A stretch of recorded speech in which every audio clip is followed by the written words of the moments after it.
국민의힘을 만들고자 당대표에 출마하신 윤석열 국회의원님의 정책을 듣는 순서를 갖겠습니다.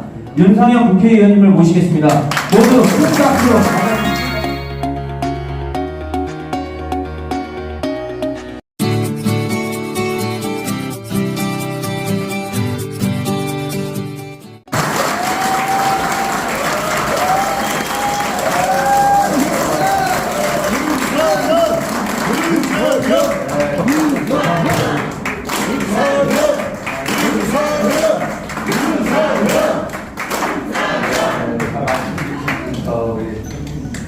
송봉규 위원장님 모신 다음부터 우리 인천시장에 변화하는 모습을 보여주는 것 같아서 너무 흐뭇합니다.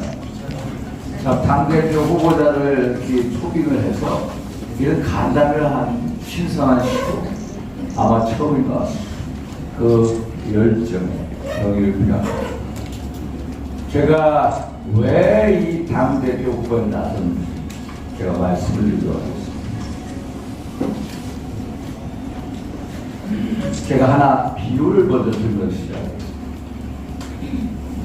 흔히들 정치를 생물이라고,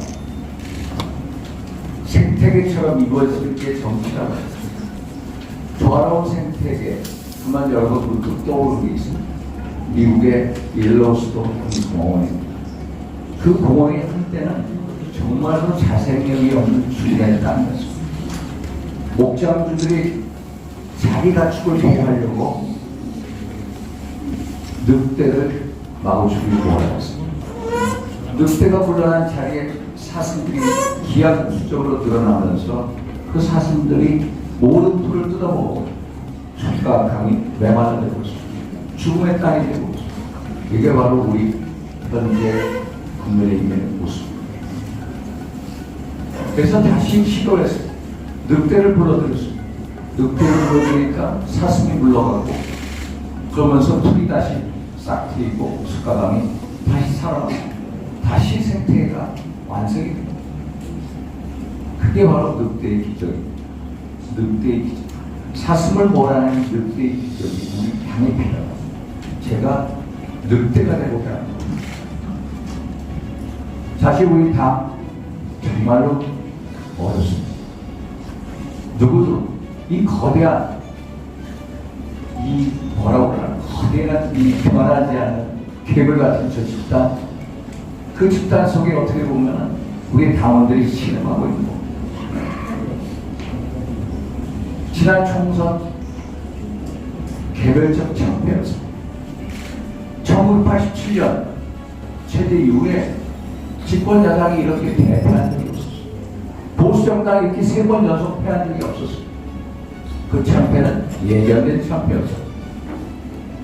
여러분들 잘 아시고 작년 7월부터 제가 누누이 수십 차례 뺄셈 정치하지 말라고 했어요. 뺄셈 정치. 우리 국민의힘은 두 개의 축으로 이루어졌습니다. 하나는 안철수로 대변되는 중도세, 하나는 2030으로 대변되는 윤석열. 그런데 집권하자마자 어떤 현상이 일어났습니다. 두 세력을 스스로 걷어찼습니다.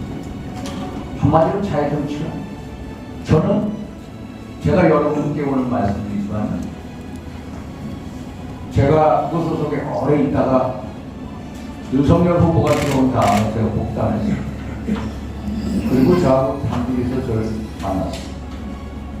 제가 처음으로 예전부터 알고 있었지만 후보를 만나서 야, 여기도 이렇게 남자다, 가슴이 나 같은 사람을 처음 만났어요. 그래서 정말 호영을 하고 그 집에도 가고 우리 집에도 가고 제가 두 개의 축을 가지고 가야 이 형이 집권한다고 얘기했어요. 한 개의 축은 중도세력, 안철수, 윤석열 그 축을 가지고. 그래서 저희 아파트에 불러서 셋이서 술 한잔하면서 러브샷도 하면서 문재인 정권 5년에 국정을 끝내려면 우리 셋이 같이 가요. 내가 전략 국민의 당 후보로 국민의당과 국민의힘을 합당하지 말고 다시 국민의당 후보로 나서 내가 전략을 짜겠다. 안철수 후보를 떠밀었습니다. 그래서 결국 우리가 단일화成功. 이준석하고도 우리 아파트에서 윤석열 후보하고 저하고 셋이도 만났어요. 우리가 문제. 그런데 정말로 2022년 3월 9일 대통령 선거가 있다고 치면 1월 9일 날 제가 의원총회에 갔습니다. 너무 깜짝 놀랄 만한 현상을 봤습니다. 우리가 잘 알고 있는 의원들이 전부 다 이준석 사태 역할장을 보였습니다. 제가 너무너무 한심스러웠습니다. 제가 강력하게 반대했습니다. 박근혜 대통령을 탄핵하는 누구냐? 바로 우리들이다. 그거에 다시 또 다른 대자비를 보자. 결국 대선에서 질 겁니다. 또 뺄셈 별치가 할 거 아니에요. 결국 제가 막아냈습니다. 송덕준 의원이 저한테 와서 그러더라고요. 형님이 반대해서 그만뒀습니다. 그래서 잘했다. 3월 9일 날 대선에 이겼습니다. 그런데 계속해서 대통령을 가까이서 보시는 택관 그룹들이 계속해서 쫓아다니고 합니다. 제가 여러 번 그 사람들한테 대통령한테도 직접 전화로 진정성으로 충심을 말씀드립니다. 저 사람들의 행태가 결국 대통령한테 본다는 이렇게 얘기했습니다. 안철수 뭐라고 그랬습니까? 저는 안철수 의원을 참 좋아합니다. 왜 그러냐? 심성이 착하기 때문에. 제가 이 여의도에 있으면서 참 두 사람, 가슴이 나 같은 사람 처음 만났고 심성이 정말 착한 사람 안철수 의원을 만났습니다. 안철수 의원 정말 심성이 착한, 전부 다 다른 의원들 보면요 전부 이익밖에 없습니다. 이익밖에 없는 정말 가슴 있는 사람 처음 만났고 심성이 착한 안철수 의원 만났습니다. 그런데 안철수 의원은 국정운영의 적이라고 두 개의 축을 스스로 자해하는 모습을 보면서 여러분 누가 뺄셈 정치하지 말라고 누가 그때 목소리 높였습니까? 아무도 없습니다. 지금 나온 후보 한 사람도 그런 얘기하는 사람 없습니다. 작년에 수도권 위기 누가 얘기했습니까? 한 사람도 안 얘기했습니다. 저 혼자 얘기했습니다. 안철수 의원 한 사람만이 저한테 힘을 실어줬습니다. 제가 이런 얘기를 할 때 뭐라고 했습니까? 이철규 사무총장 승선 안 시키는 사람, 승선 안 시킨다고 하태경 의원이 찾아와서 물었습니다. 윤상현 의원 승선하시. 제가 이철규 의원한테도 뺄셈 정치하라 하지 말라고 여러 차례 경고했습니다.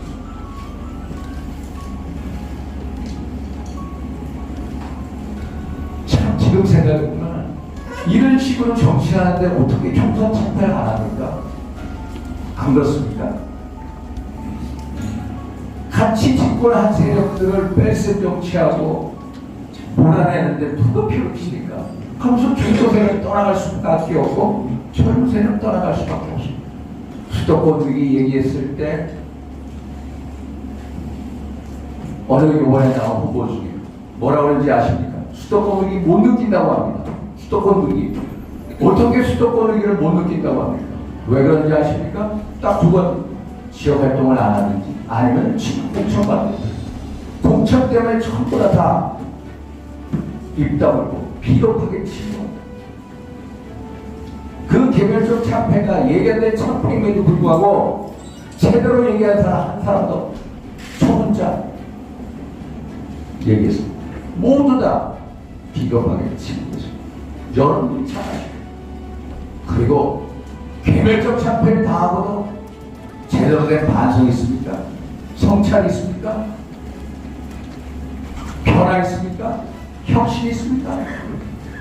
없습니다. 우리 당은 한마디로 공동묘지의 평화 속에 죽어있는 날. 책임지는 사람도 없고 책임을 묻는 사람도 없습니다. 여러분 이 당에 무엇을 이 당에 미래가 있습니까? 미래 없습니다. 저 정말 솔직하게 100% 미래 없습니다. 저는 당에 충성하지 말라고 얘기하고 싶습니다. 이 당에 여러분 분노해. 저는 정말로 뜨겁게 분노합니다. 개별적 참패, 비겁하게 침묵한 것에 대해서도 분노하고, 반성하지 않는 모습에도 분노하고, 그리고 책임지지 않는 모습에도 분노해요. 여러분이 분노해요. 유시민의 항소장에 보면은 러시아의 대문호 니콜라이 네크라소프의 말을 이어 조국에 대한 슬픔과 분노 없이 살아가는 것은 조국을 사랑하지 않는 것이 맞습니다. 당에 대한 분노와 슬픔 없이 살아가는 것은 정말로 당을 사랑하지 않는 것입니다. 여러분, 모택동이가 문화혁명을 할 때 홍위병들한테 묻지, 공산당 공부를 폭파시켜라. 여러분들이 국민의힘 당 중앙을 폭파시켜, 정말로 폭파시켜 그 비겁함, 그 이기심에 만연된 당 중앙을 철저히 폭파시키겠다는 심정으로 창조적 파괴에 나서요. 저 윤상의 헌정안의 분노는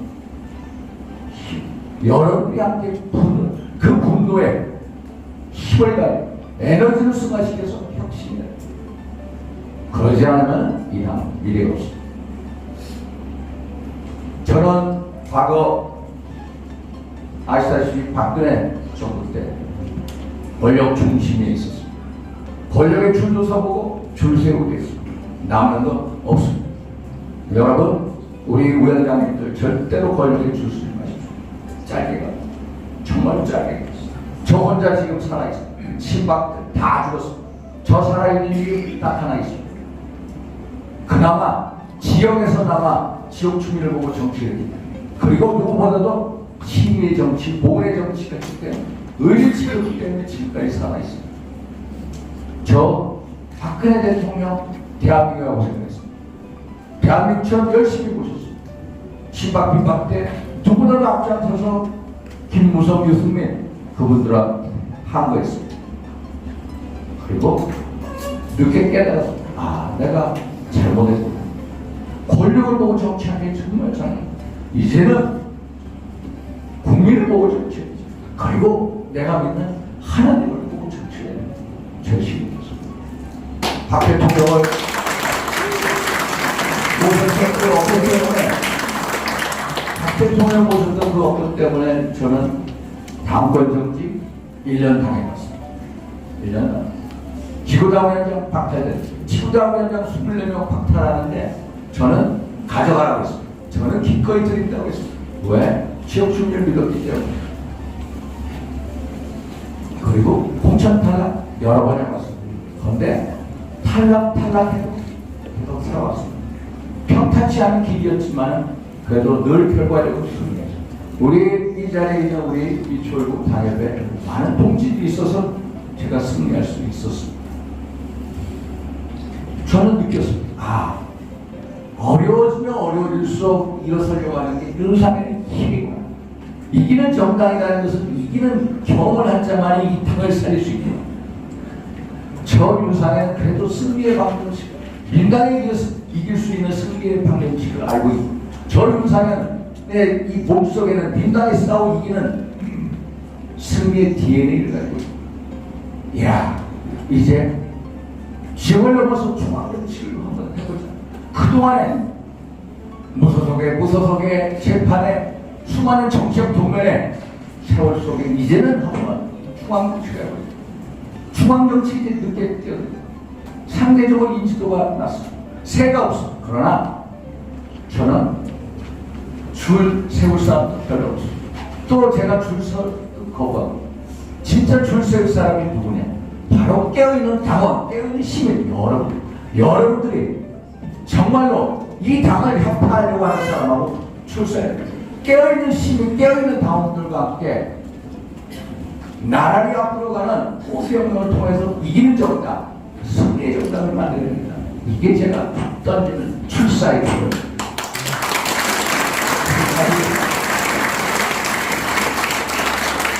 지금까지 줄 세우기 정치, 러닝베이스 정치, 참으로 한심합니다. 러닝메이트 한마디로 당한다는 게 위반이에요. 당한다는 게 위반이에요. 누구도 당협위원장, 국회의원 선거운동 해줄 수가 없습니다. 그런데 대놓고 특정 후보자가 세워서 러닝메이트라는 이름으로 줄 세우기 정치가입니다. 그런데 선관위가 관행에 줄 서고 있습니다. 정연 최고위원들 10몇 명이 나갔습니다. 그런데 한 사람을 딱 찍어서 데리고 다니는 선거운동, 당연히 선거법 위반이죠. 당원당규의 선거법 위반입니다. 제가 로펌에 물어보니까 당연히 위반해요. 그런데 우리 선관위는 관행이라는 이름으로 허용합니다. 왜 그럴까요? 줄 세우기. 본인 스스로들이, 선관위원들이 줄서기를 하고 있기 때문에. 이게 우리가 깨야 할 우리 당의 본질적인 병폐입니다.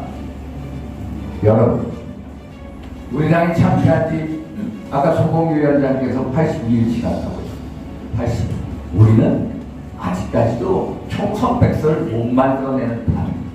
왜 못 만들어내는지 아십니까? 왜? 특정인의 눈치를 보이기 때문에.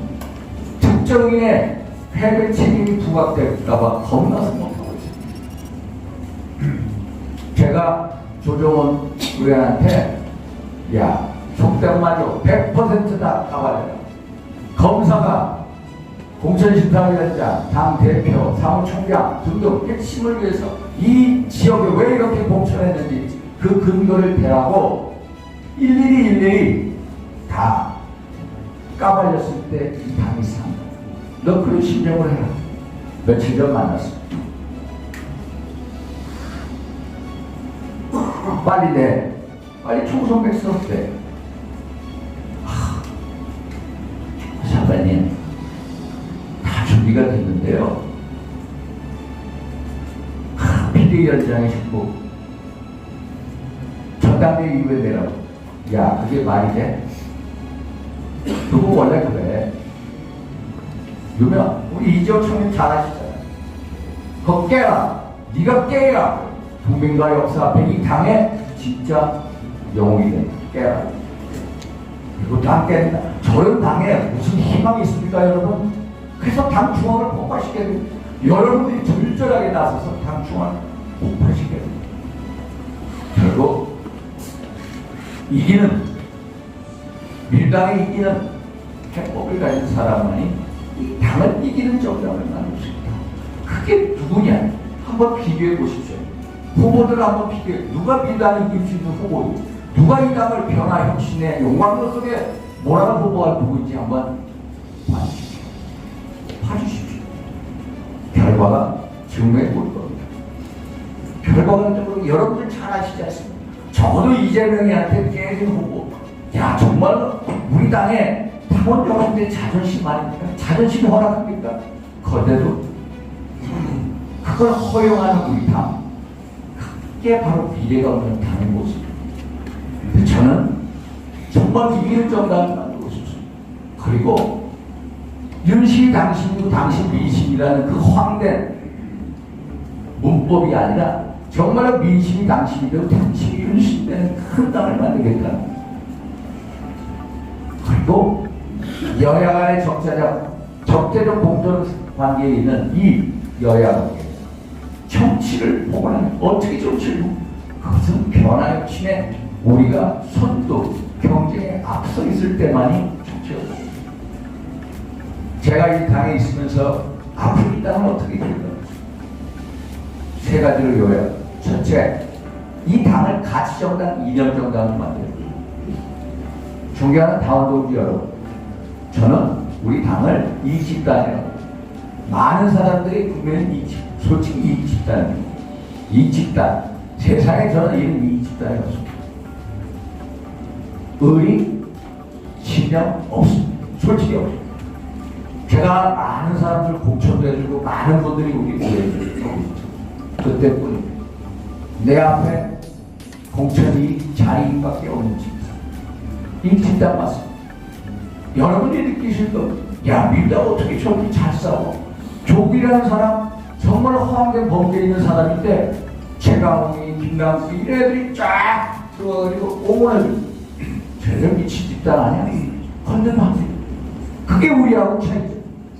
우리는 지난 21대 국회 어느 의원의 아버지가 MBC 뉴스 데스크의 기자한테 돈 준다고 해서 다쳤습니다. 아버지의 문제였어. 그런데 우리 의원들이 찾아가가지고 그 의원을 찾아가는 의원 보고 탈당을 권유하는 이 집단. 이 집단을 보면서 뭘 느끼십니까? 참 한심하다. 한심해. 우리 의원들이 먼저 가서 탈당해달라고 서울에서 부산까지 KTX를 타고 가다가 한 사람의 문제가 있으면은 어떻게 하는지 아십니까? 내려. 민당 어떻습니까? 옹호하기. 이게 가장 큰 차이죠. 민당도 이 집단의 성향이 있어. 그러나 우리보다는 걔네들은요. 우리보다도 이념적인 동지의식이 훨씬 크기 때문에 우리는 이념적인 동지의식이 없는 집단. 한마디. 내 이익만이 존재하는 집단. 그리고 그러니까 이념적인 동지의식이 없다 보니까 내 이익을 위해서는 뺄셈 정치가 그렇게 행해하는 겁니다. 박근혜 대통령 누가 탄핵했습니까? 누가? 여러분들 잘 아시지 않습니까? 제가 그때 김무성 대표 찾아가서 제가 제발 멈춰달라고 모든 걸 다 드리겠다고 했죠. 그런데 좀 탄핵했습니다. 뺄셈 정치 대표적인 예죠. 결국 왜 우리는 자유민주주의 신봉한다고 하는데 자유민주주의에 대한 이념적 동지식이 없는 집단. 결국 이 당은 정말로 이 집단을 자유민주주의 우파에게 충실한 가치정당 이념정당으로 만듭니다. 가장 먼저 해야 될 게 뭐냐? 여의도 연구원 협파. 세상의 여의도 연구원에 당대표 전리품을 가져갑니다. 한번 보십시오. 과거에. 야, 저걸 보면 깜짝 놀라요. 국회의원들 갖다 놓은 전직 의원들 갖다 놓은 정말로 전리품 좋습니다. 그렇게 해서 이 당이 변하지 않습니다. 적어도 여의도 연구원에는 당대 최고 이념가를 초빙해서 우리 국민의힘이 지향하는 이념적 자부를 집계하고 정책에 대한 이념적 백그라운드를 제공하고 그리고 이념성 동지의식이 부족한 우리 국회의원들 솔직히 교육을 시켜야 돼요. 가장 교육이 필요한 집단이 누군지 아세요? 국회의원들이죠. 국회의원. 저부터 교육이 필요한 겁니다. 그리고 시도단에다가 연수기관을 만들어서 끊임없이 당원들을 연수시켜요. 두 번째로 민생정당. 솔직히 우리 의원들 당원과 국민의 분리만. 정치는 한마디로 서비스. 정치가 한다는 서비스를 내가 먼저 민원인들한테 국민과 주민들한테 제공하는 거지. 우리 다 서비스가 봉사단체로 다시 완전히 100% 탈바꿈돼요. 적어도 야 국민이 달라졌어 하나도 한번 곰곰이 생각해보십시오. 저는 이렇게 생각합니다. 야 매달에 한 번씩 수요일날 첫째 수요일날 7시에 새벽에 나가서 이렇게 보듯이 책임당원들이 여기서 빨간 옷 입고 나가지고 거리 청소 한번 해보십시오. 그게 한 달, 두 달, 세 달, 12달 해보십시오. 금방 달라요. 중앙당 사무국 한번 보십시오. 이번 총선 때 사무타제죠. 총선 때 사무타제한 사무 어떻게 생각하세요? 사무 혁파예요. 혁파. 적어도 저 당이 보니까 서비스 단체가 되더니만은 24시간 민원기 불이 안 꺼져. 새벽 2시에 찾아가도 다 민원에 응대. 24시간 콜센터를 이런 식으로 차츰차츰 변하는 민생적. 요번에 국회의장으로 민주당의 우원식 의원이 당선됐어요. 그분 특이점이 있습니다. 오랫동안 아마 10년 가까이 됐을 거라 을지로위원회 만들어서 정말로 어려운 약자들 대변하는 노력했습니다. 우리 당 여러분 한번 보십시오. 무슨 그런 위원회 있습니까? 민생을 챙기는 위원회 있습니까? 없습니다. 을지로위원회도 없습니다. 정말로 약자를 대변하는 지키는 약직위원회 같은 거. 민생의 호리라는 민호위원회. 정말로 당과 시민의 순서를 듣겠다는 순서를 이런 것조차도 없는 당. 선거 때 한 번 쫙 만들어 놓고 그 다음에 바이바이. 근본적으로 이 당은 앞으로 만년 이득으로 전환합니다. 정말 4년 후에 솔직히 14개 중에 거의 떨어집니다. 이게 현실입니다. 저는 왜 떨어지는지 잘 알고 있습니다. 그런데 누구도 이걸 협파하지 않아요. 왜? 거의 모든 의원들, 108개 의석 중에 아마도 처절하게 민당하고 싸워서 돌아온 국회의원은 10명 남까지요. 나머지는요, 비례 가져오죠. DK 전부 공천만 받으면 됩니다. 여기 하문경 최고위원 후보 계시지만 여기 마포가 아니라 저기 대구에 한번 찍어도 됩니다.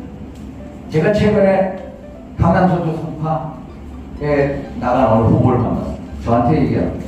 공천 1개월 전에 반해서 들어가니까 설설하더라도 65%가 넘습니다. 이게 그렇지. 그러니까 변화의 동력이 없는 집단입니다. 왜?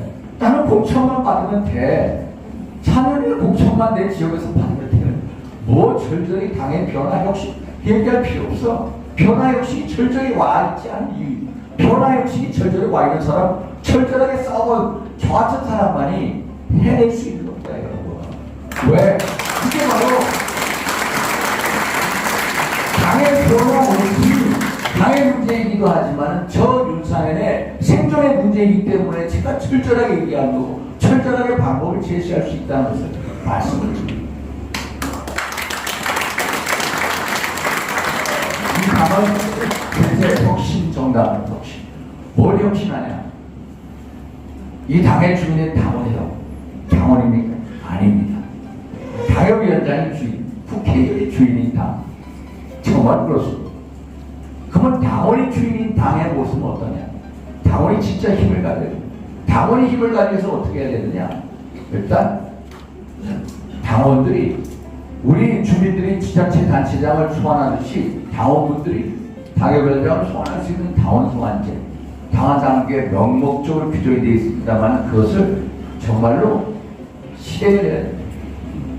당협 관리를 안 하는 분들을 위해서 정말로 우리가 모범적으로 당협위원장 소환제를 제적으로 사례를 적시해서 소환해내야 합니다.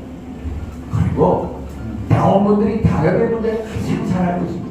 당원분들이 비밀리에 중앙당 대표한테 신문고를 통해서 당협의 문제점을 절절히 얘기할 수 있도록 당원 신문고제 만들어야 됩니다. 제가 왜 이런 말씀드린지 아십니까? TK 가보면은 너무나도 한심합니다. 제가 공천심사위원장 하면서 TK 가면은 수도권하고 너무 달라요. 공천 어떻게 이런지 너무 여러 군데서 들었습니다. 공천 비리 혁파야 돼. 본보기로 날려야 돼. 이렇게 안 하면 우리 당에 설 수가 없습니다. 그리고 지구당, 지역당 부활해. 제가 지역당 부활하자는 가장 반대하는 사람이 TK거든요. 오히려 수도권에 있는 의원들 안철수 의원 이거 해야 돼. 근데 TK 의원들 안 합니다. 그 좋은 텃밭에 있으면서도 안 합니다. 왜? 민당 위원장이 지구당을 가지면은 그걸 가지고 더 늘어요. 제가 지역당 부활했습니다. 후원금 모금제도 하자고 했습니다. 정말로 이 자리에 있는 우리 동지들이 낙선의 고배를 마시 정말로 안타까워서 우리도 풀뿌리 민주주의를 위해서 정치적인 장벽을 낮추기 위해서라도 지역당 부활해요. 그리고 제가 당 사무총장 해봤습니다마는 사무총장 원내하면서 사무총장 한다는 거 그냥 타이틀만 누립니다. 저는 중앙당 사무총장 하면서 18일을 중앙당사에 차오를 선거를 위해서 2014년 6.4 전국지방 동시선거하고 7.35 국회협체 보궐 때 제가 18일 차왔습니다. 그리고 사무총장 원외에 맡겨요. 원외. 제가 원외위원장을 4년 반 정도 해왔기 때문에 누구라도 신경을 줍니다. 그리고 시도당 정말로 역할을 안 합니다. 정치 신입생들을 위해서 시도당 아카데미 만들어야 됩니다. 대학생반, 청년반 만들어가지고 수료를 잘하면은 공천도 주고 공천시에 가점도 주고 중앙당 국회가 인턴십도 만들게 돼요. 결국 젊은이들한테 파산한 노래 한 거예요.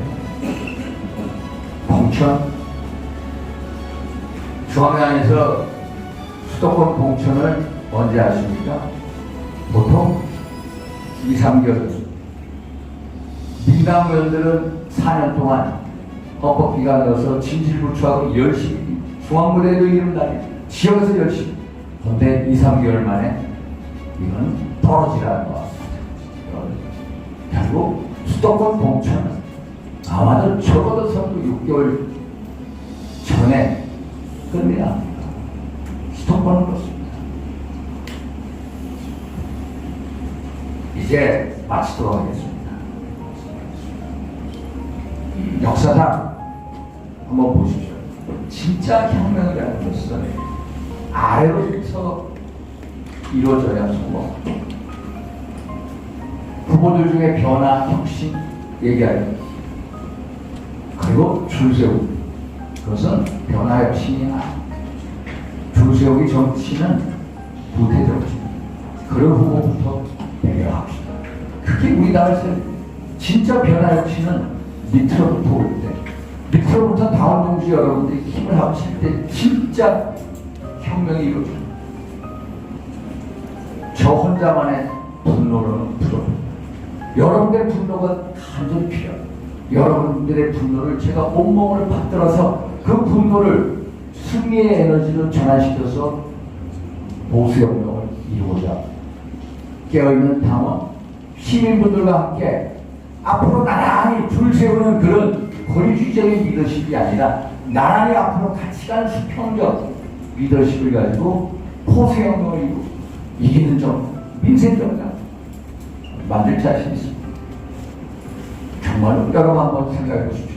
한번 생각해 보면 답이 윤상현이는 잘 모르고 TK가 잘 모르고 예전에 제가 1년 반 동안 박근혜 정부 때 매일 스피커 노릇을 할 때 하고 10년 이상 지나니까 그때하고 많이 다르구나. 그것도 누가 더도 이 당을 변화하고 혁신시 윤석열 정부를 소금시 대한민국 승리의 문법을 알고 있다. 그래서 던지자. 여러분들이 진짜 혁명의 주인공이 되시. 저 윤상에 던지는 변화 혁신의 메시지 꼭 응답해 주십시오. 감사합니다.